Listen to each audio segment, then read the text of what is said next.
কি রান্না করলা? আজকে কি রান্না করলাম দেখাচ্ছি। এই যে গরম গরম ধোয়া ওঠা ভাত। ওটা কি লঙ্কা? হাঁড়ি ভাত, একটা শুকনো লঙ্কা রেখেছি। কেন? আমি খাবো তাই, শাক ভাজা দিয়ে। আর এটা হচ্ছে ডাঁটা শাক ভাজা। ডাঁটা এনেছিলাম, তার শাকটা বেরিয়েছে, সুন্দর করে ভেজেছি। আর আর হচ্ছে করেছি এই যে তেলাপিয়া মাছ সর্ষে দিয়ে পোস্ত দিয়ে একটু পাতলা পাতলা করে করেছি, খুব গাঢ় করিনি, পাতলা পাতলা করে ঝোল করেছি।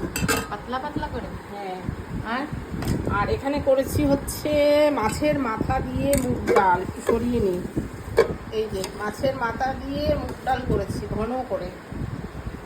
আচ্ছা, আর করেছি হচ্ছে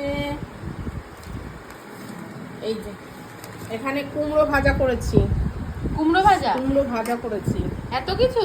আর করেছি এই যে এখানে হচ্ছে ডিম, মাছের ডিমের বড়া।